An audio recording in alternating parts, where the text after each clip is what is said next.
Once upon a time, a couple of woodcutters lived in a humble cabin in the forest with their two children, Hansel and Gretel. They were so poor that most days they had nothing to eat.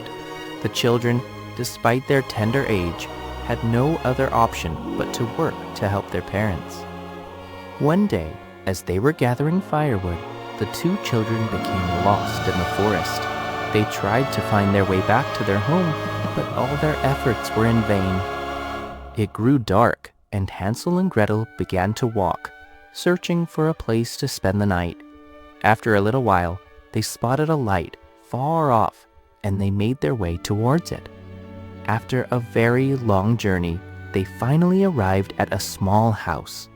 As they drew closer, they saw that its walls were made of sugar. The roof, the door, and the windows were made of chocolate. The railings of caramel, and the flowers and plants that adorned it were made of sponge cake and marzipan. "It's absolutely fantastic," Gretel kept saying without stopping her eating. "Oh, what a true delight," Hansel exclaimed, completely enchanted. Suddenly, the two children distinctly heard a hoarse voice saying, "Is that a tiny little mouse who is eating my house?" Before them appeared a truly terrible-looking old woman. "Are you feeling hungry, my children? Come right in. Come right in. I'll prepare you a wonderful dinner.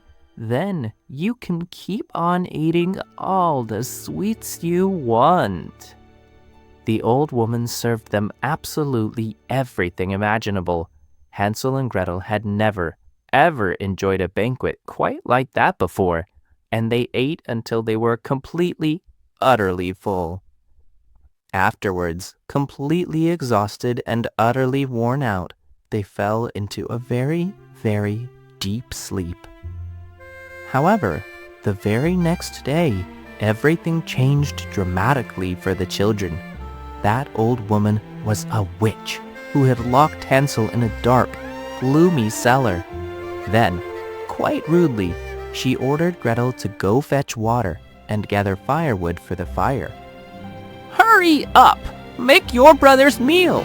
Let's see if he can fatten up a little before I devour him," the wicked old woman said. Then Gretel understood that they had fallen into the hands of a witch who was dedicated to devouring children. Her brother and she were in serious danger. "Let me touch your arm," the old woman would say to Hansel every day. "Bah! You are still much too thin." Gretel observed what the witch was doing each day, and she devised a clever trick so the witch would never discover how to fatten her brother. So she gave Hansel a chicken bone and whispered to him, "When she asks for your arm, you will give her this bone to touch." Day after day, the boy did as his sister had told him, and the witch, who could barely see, always said, "Bah! You are too thin. You must eat more. You need to keep getting fatter." But one morning, the witch, tired of waiting, said to Gretel, "Child, light the oven. When it's ready, let me know. Fat or thin, I'll eat your brother today." Gretel brought wood from the forest and lit the oven. When she saw it was very hot, she asked the old woman, "Do you want to see if it's ready?" The witch opened the oven door and bent down to look inside. At that moment, Gretel, with all her strength, pushed the wicked woman, who then fell into the roaring flames.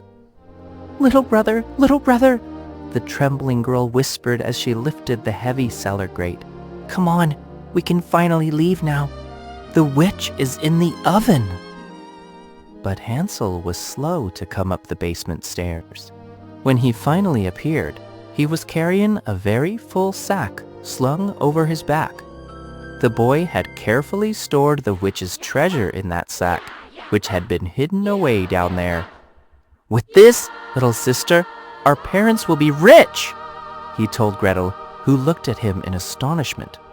The two children quickly fled from the place in broad daylight and eventually managed to find the path that would lead them back to their home. Soon they heard the voices of their parents, who were calling out to them insistently through the dense forest. Hansel and Gretel then shouted out very loudly, "We're here, on the path!" A short while later, the parents and children were hugging, crying tears of joy. Upon their arrival home, they opened the sack.